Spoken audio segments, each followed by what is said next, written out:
دو ایسی بدبختی والے کام ہیں جن سے اللہ نے اعلان جنگ فرمایا. ایک ہے سود کا کام کرنے والا. ہاں، اس کے قریب بھی نہ جائیے گا.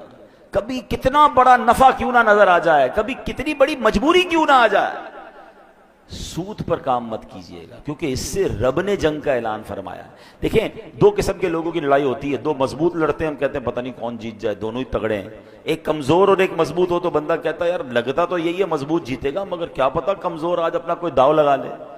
لیکن اللہ سے جب جس کی جنگ ہے اس میں تو 100% یقین ہے نا کہ سامنے والے نے بربادی ہونا ہے.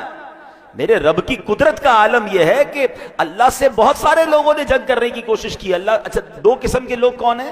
ایک سود کا کام کرنے والا، ایک اللہ کے پیاروں سے، اللہ کے ولیوں سے دشمنی کرنے والا. تو جس نے اللہ کے ولیوں سے دشمنی کی، اللہ نے اس سے بھی اعلان جنگ فرمایا. تو آپ دیکھیں، جب رب اپنی قدرت کا نظارہ دکھاتا ہے نا، تو نمرود نے خدائی کا دعویٰ کیا تھا، اللہ سے جنگ کی تھی نا، تو اللہ نے اس کو کوئی بہت بڑی چیز سے ہلاک نہیں کیا، اس کو مچھر سے ہلاک کر دیا. میرا رب وہ ہے کہ جب وہ چاہے تو اللہ اکبر، پرندے چھوٹے چھوٹے ابابیل جن کے قدموں میں چھوٹے چھوٹے کنکر ہوں، ان سے ہاتھیوں کے لشکر کے پرخچے اڑا دیتا ہے. تو اللہ سے کبھی جنگ نہ کیجیے گا. بخاری شریف کی حدیث سنیں، حدیث قدسی ہے. اللہ فرماتا ہے من عادى لی ولیا فقد آذنتہ بالحرب، یعنی جو میرے کسی دوست سے دشمنی کرے میں اسے اعلان جنگ دیتا ہوں. تو کبھی بھی اللہ والوں سے نہیں لڑنا. اچھا، اب سود تو بڑا کلیئر ہے نا کہ بھائی کاروبار میں ہے یا کسی کو قرض دیتے ہوئے کوئی سود لے رہا ہوتا ہے، سود کما رہا ہوتا ہے، وہ تو فوراً چھوڑ دیں. لیکن اللہ کے ولی سے، اللہ کے پیاروں سے دشمنی، یہ تھوڑا سا ٹپیکل معاملہ ہے، کیونکہ ہمیں کیا پتا اللہ کا کون کون پیارا ہے. بہت سارے پیارے تو مزارات میں چلے گئے، مگر کیا اب اللہ کے پیارے اس دنیا میں نہیں ہیں؟ کیا اولیاء کرام نہیں ہیں؟ اللہ اکبر. یہ یاد رکھنا ہوگا کہ اللہ نے اپنے ولیوں کو اپنے بندوں میں چھپا کے رکھا ہے. ہمیں نہیں پتا کہ ہمارے ساتھ نماز پڑھنے والا، برابر بیٹھنے والا، ہو سکتا ہے ہمارا ہی ملازم ہو اور اللہ کی بارگاہ میں اس کا کوئی بڑا مرتبہ ہو.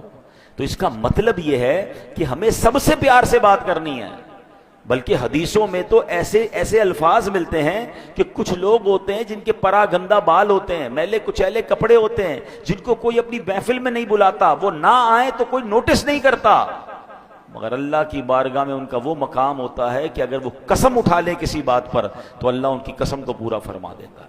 ہمیں ایسے لوگوں سے زیادہ ڈرنا چاہیے جن کو کوئی نہ پوچھے نا کہ یار یہ تو بڑا عجیب سے کپڑے ہیں، میلے کچیلے ہیں، کوئی پرسنالٹی بھی نہیں ہے، کوئی بلا بھی نہیں رہا. کیا معلوم اللہ کی بارگاہ میں اس کا کیا مرتبہ ہے.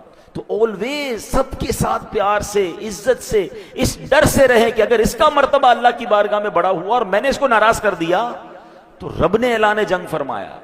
اور ایسا ہوتا ہے، ہمیں پتہ بھی نہیں چلتا. اچانک کاروبار تباہ ہو جاتا ہے، اچانک لائف خراب ہو جاتی ہے، اچانک بیماریاں آ جاتی ہیں، فیملی ڈسٹرب ہو جاتی ہے. چیک کیجئے کسی کا دل تو نہیں دکھا دیا، ہاں کسی کے ساتھ زیادتی تو نہیں کر دی.